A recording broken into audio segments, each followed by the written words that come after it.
वचन दिले तू मला. आजचा 6 जूनचा भाग प्रेक्षकांनो खरंच खूप जबरदस्त आहे. कारण आता ऊर्जाची भीती खरी ठरली आहे. तिला वाटत होतं की हर्षवर्धन आणि आमदार असे सहजासहजी गप्प बसणार नाही आहेत. आणि अगदी तसंच घडलंय. हर्षवर्धनने खरंच कमाल करून दाखवले. आमदाराच्या समोर विक्रांतला सोडवून घेऊन आलाय तो. आणि याचा धक्का शौर्यला सुद्धा बसलाय. आता शौर्यला पश्चाताप होतोय की ऊर्जा म्हणत होती तेच खरं ठरलंय. पण त्यातच हर्षवर्धनची आता एक वेगळीच खेळ आहे. तो चक्क विक्रांतचं लग्न पद्माशी ठरवतोय आणि ऊर्जाने सुद्धा पद्माला त्या लग्नाला होकार द्यायला सांगितलंय. पण असं का? नक्की काय प्लॅनिंग आहे ऊर्जाचं आणि तिकडे हर्षवर्धनचं सुद्धा? बघूयात. त्यासाठी भाग शेवटपर्यंत जरूर बघा. ऊर्जाला खात्री असते की आता नक्कीच हर्षवर्धनने विक्रांतला सोडवण्यासाठी हालचाली सुरूसुद्धा केल्या असतील आणि तो स्वतः आमदाराच्या प्लॅनमध्ये सामीलसुद्धा असू शकतो. तेव्हा शौर्यलासुद्धा ऊर्जाचं म्हणणं पटतं. शौर्य सांगतो की खरं तर ऊर्जा वाईट एका गोष्टीचं वाटतंय की आता हुळबुटे सर या केसवरती नाही आहेत. तेव्हा ऊर्जा सांगते की हो ना, आणि मानेंवरती कितपत विश्वास ठेवायचा हेच मला कळत नाही आहे. शौर्य विचारतो की पण असं का? ऊर्जा सांगते की शौर्य मी ना एक गोष्ट नोटीस केली होती अरे. म्हणजे हुळबुटे सर आम्ही जेव्हा जेव्हा केस संदर्भात काही बोलायचो तर ते मानेंसमोर बोलत नव्हते. त्यांना बहाणा करून पाठवायचे आणि मग बोलायचे. मला असं वाटतं की हुळबुटे सरांचा मानेंवरती विश्वास नव्हताच. पण शौर्य उलट तिलाच समजावतो की असं नाही आहे ऊर्जा. अगं हुळबुटे सर डॅडची पण मर्जीला राखतच होते ना. पण ऊर्जा सांगते की पण मानेंवरती मी विश्वास ठेवूच शकत नाही. शौर्य म्हणतो की अगं पण त्यांनी पण आपल्याला मदत केलीच आहे की. ऊर्जा सांगते की हो मदत केली आहे, मी नाकारत नाही आहे. पण शौर्य ती माणसं बसाबसा पैसे ओतणार आहेत. हे बघ शौर्य, मला आता या केसमध्ये कुठलाही चान्स घ्यायचा नाही आहे आणि रिस्क तर नाहीच नाही. तेव्हा ऊर्जाला तो विचारतो की राईट, मी येऊ का तुझ्यासोबत? त्याने असं विचारताच ऊर्जा त्याला सांगते की नाही नको. कारण जर तू शौर्य माझ्यासोबत आला तर माने मनमोकळेपणाने माझ्याशी काही बोलूच शकणार नाहीत. कारण कितीही जरी झालं तरी तू शेवटी हर्षवर्धन जहागीरदारांचा मुलगा आहे. त्यामुळे थोडा का असेना इथे फरक पडू शकतो. ऊर्जा शौर्याला सांगते की ठीक आहे, तू घरी जा, मी माझं काम आटपून येतेच. पण शौर्य सांगतो की अगं डोंट वरी, मी पण त्या बाजूलाच चालू आहे, चल तुला सोडतो पोलीस स्टेशनमध्ये. दोघे एकत्रितच जातात. इकडे पद्मा अस्वस्थ असते. पूर्वा तिला विचारते की काय झालं पद्मा? तेव्हा पद्मा घाबरलेली असते. ती विचारते की काकू, जर ऊर्जाताई ही केसच लढली नसती तर माझं काय झालं असतं? आणि काकू, खरंच तुम्हाला असं वाटतं का की विक्रांत कायमचा जेलमध्येच राहणार आहे? कधी ना कधी तो बाहेर येऊच शकतो की. आणि काकू, जर तो बाहेर आला आणि त्याने माझ्यावरती सूड उगवला तर? पद्मा घाबरलेली असते, त्यामुळेच ती निगेटिव्ह विचार करायला लागते. काकू अहो, भर कोर्टात तो सगळ्यांसमोर म्हणाला की मला त्यावेळेसच मारून टाकलं असतं तर हे सगळं आता प्रकरण वाढलंच नसतं. जर त्याने मला मारून टाकलं तर माझ्या बंटीचं काय होणार? तेव्हा पूर्वा तिची समजूत घालते की कशाला तू इतका विचार करतेस पद्मा? तेव्हा पद्मा सांगते की काकू, तुम्हाला माहिती आहे ना, त्या लोकांनी ऊर्जाताईला जीवे मारण्यासाठी माणसं पाठवली होती. मग ती लोक कधीही काहीही करू शकतात. खरंच आता कधी कधी विचार करताना असं वाटतं की उगाचच दाखवला इतका धीटपणा. आमच्यासारख्या लोकांनी ना खरंच पैसे घेऊन गप्प बसलेलेच बरं. पूर्वाला मोठा धक्का बसलेला असतो. पद्मा अचानकच असे उलट का विचार करते? पद्मा सांगायला लागते की हर्षवर्धन साहेबांनी जे 2 लाख रुपये दिले होते ना, ते घेऊन मी माझं तोंड बंदच ठेवायला हवं होतं. उगाचच या सगळ्या फंद्यात पडले. तेव्हा पूर्वा विचारते की अगं पण असा विचार तू का करतेस? अगं पण तुला स्वतःहून कोर्टाने 5 लाख रुपये नुकसान भरपाई दिली आहे ना. पद्मा समजावते की काकू, प्रश्न पैशांचा नाहीच आहे. अहो, माझ्या या केसच्या पायी हे सगळं ऊर्जाताईच्या जीवावर बेतलं. त्यावेळेला जर तिला काही झालं असतं तर नशीब तिथे शौर्यदादा होते म्हणून. पण शेवटी त्यांच्यासोबत काय झालं? ते पण कोमात गेले होते ना. देवाची कृपा म्हणून ते वाचले. आणि काकू, तसं पण तुम्ही म्हणता ना की जीवावर उदार होऊन कधी काही करायचंच नसतं. पूर्वा खूप छान समजूत घालते पद्माचे, की अगं समाजामध्ये तू खरंच खूप छान उदाहरण दिलेस. तुझ्यासारख्या अशा अनेक कित्येक मुली आहेत. पद्मा प्लीज असं कच खाऊन राहू नकोस. पद्मा हे बघ, अजिबात जास्तीचा तू विचार करू नकोस. शांत हो. ऊर्जाने इन्स्पेक्टर मानेची भेट घेण्याआधीच हर्षवर्धनने त्याला त्याच्या ऑफिसमध्ये बोलावलेलं असतं आणि समोर पैसे टेकलेले असतात. आता मानेला तो सांगतो की फार विचार करू नकोस. पण माने अचानकच ते पैसे नाकारतो आणि हर्षवर्धन त्याच्यावरती चवताळतो की खूप मोठी चूक करतोयस माने. गुपचूप हे पैसे घे आणि विक्रांतला सोड. हात जोडून माने विनंती करतो की हे बघा साहेब, तुम्ही वकील आहात. प्रोटोकॉल तुम्हाला माहिती आहे ना की या केसची इन्व्हेस्टिगेशन करून मला रिपोर्ट सबमिट करायचा आहे. त्याआधी मी काहीही करू शकत नाही. त्यावर हर्षवर्धन म्हणतो की तुझ्या जागी हुळबुट्टे असताना तर आत्तापर्यंत विक्रांत घरी असता. पण माने सांगतो की ही केसचं इन्व्हेस्टिगेशन माझ्याकडे आहे ना. आता तुमचं ते बॅड लक समजा किंवा माझं बॅड लक समजा, पण प्लीज आता मला हे असलं काहीही करायला लावू नका, कारण हे सगळं माझ्या नोकरीवरती येऊ शकतं. पण अचानकच हर्षवर्धन त्याच्या घरच्यांबद्दल बोलायला सुरुवात करतो. आई आजार आहे ना माने, हॉस्पिटलमध्ये ऑपरेशन करावं लागणार आहे. पण तुझ्याकडे मेडिक्लेम नाही आहे ना. धक्क्याने तो विचारतो की पण हे सगळं तुम्हाला कसं माहिती? हर्षवर्धन सांगतो की आपल्या माणसांची माहिती ठेवावी लागते माने. या पैशांची गरज तुला आहे आणि ते फक्त मीच देऊ शकतो माने, ती ऊर्जा नाही. इन्स्पेक्टर माने आता स्पष्ट नकार देतो हर्षवर्धनची मदत करायला. तो सांगतो की माझे हात दगडाखाली आहेत.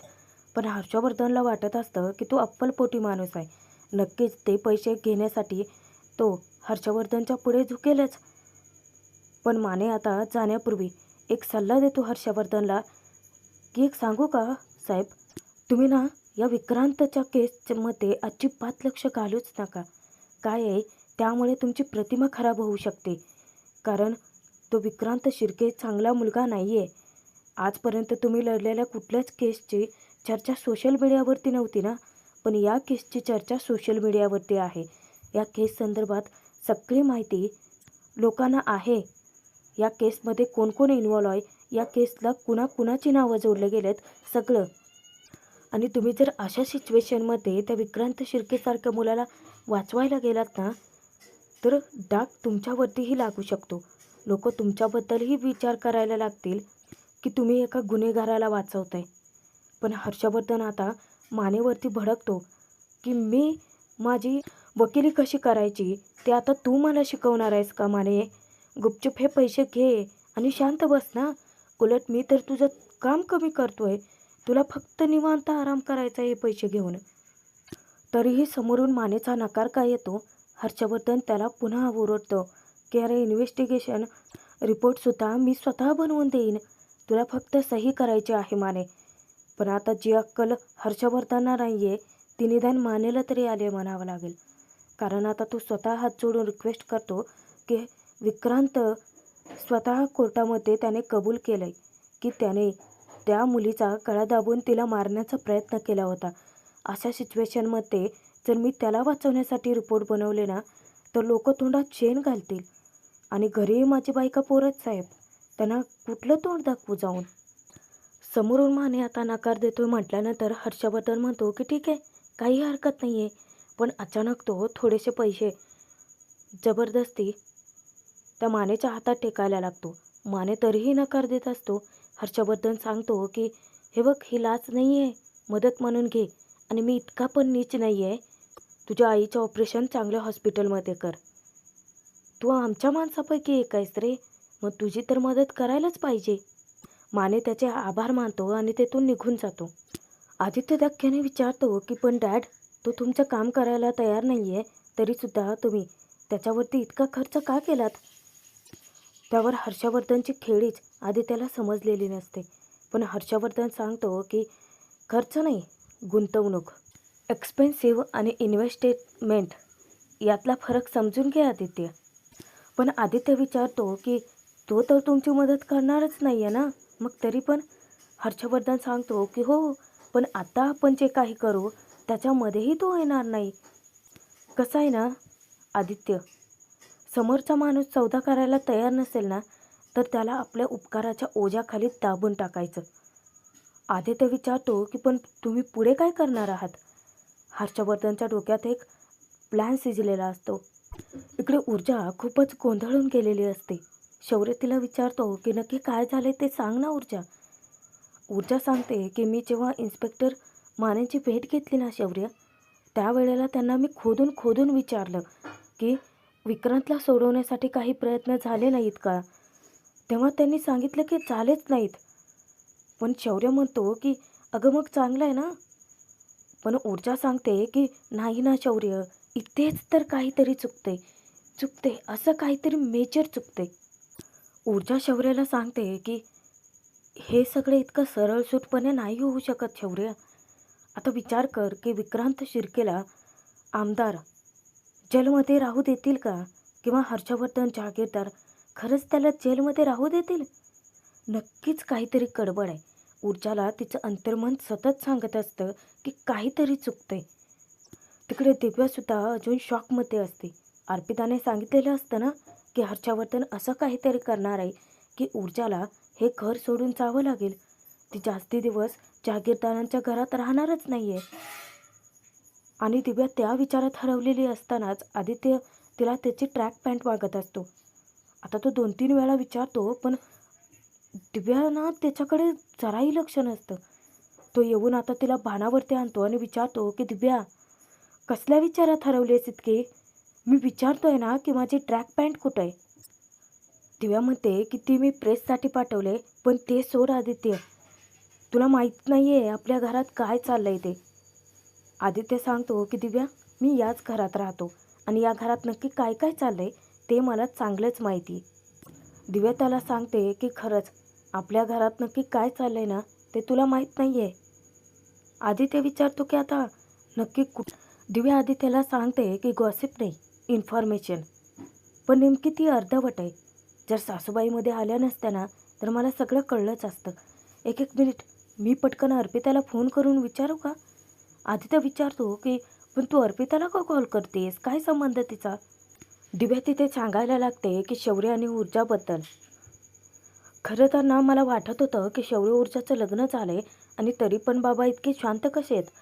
अरे पण ते शांत बसलेच नव्हते. त्यांच्या डोक्यात एक प्लॅन चालूच होता आणि नेमका तो प्लॅन अर्पिताला कसा समजलाय माहीत नाही आहे. आणि तो प्लॅन घरात कुणालाच माहीत नाही आहे. पण आदित्य मला कळत नाही आहे की ही गोष्ट आईंना कशी माहिती नसेल. मला तर असं वाटतं की आईंना सगळं माहिती असेल. कारण कितीही मोठं सिक्रेट असलं तरी नवरा बायकोमध्ये ते माहीतच असतं ना. आणि आईंना जर मी आता विचारायला गेले तर त्या शेवटी मला थोडीच सांगणार आहेत. त्यामुळे मी विचार करत होते की अर्पिताला फोन करून विचारावं. पण आदित्य मध्येच विचारतो की अगं दिव्या, तू काय बडबडतेस? कसलं सिक्रेट? काय नक्की चाललंय तुझं? तेव्हा दिव्या पटकन आधी दरवाजा लावून घेते आणि त्यानंतर ती आदित्यला सांगायला लागते की तुझे बाबा आहेत ना, द ग्रेट हर्षवर्धन जहागीरदार, त्यांनी काही सहजासहजी ऊर्जाला या घरात आणलेलं नाही आहे. कारण ऊर्जाला या घरात घेऊन येण्याचा मागेसुद्धा त्यांचा एक प्लॅन होता. पण दिव्या अचानकच मनात विचार करते की नाही नको, मी जर आता आदित्यला सगळं काही सांगायला गेले तर तो जाऊन लगेच शौर्यला सांगेल आणि मग माझा पचका होईल. तसंही ऊर्जा मला या घरात नकोच आहे ना. आता ती जातीच आहे. हर्षवर्धन जहागीरदार तिला घालवतात आहे तर उगाच कशाला सांगायचं. मग आता दिव्या पटकन वेगळा काहीतरी बहाणा करते. आदित्य तिला विचारतो की अगं काय बोलत होतीस तू? सांग ना. त्यावर दिव्या म्हणते की काय नाही, अर्पिता म्हणत होती की आपल्या घरात अशा किती छान वाईब्स येतात ना, म्हणून तिला लग्न करून लवकर आपल्या घरात यायचं आहे. आदित्यला आता कळत नाही, म्हणजे मलाच डाऊट आहे की आदित्य नक्की वकीलच आहे ना. त्याला साधं तर दिव्याची खेळी कळत नाहीत, तो काय केस लढत असेल ना. आदित्य आता तिला खोदून खोदून विचारायला लागतो की सांग ना, काय म्हणत होते अर्पिता? तेव्हा दिव्या सांगते की तेच सांगत होते ना की ती मध्येच काहीतरी बरळते.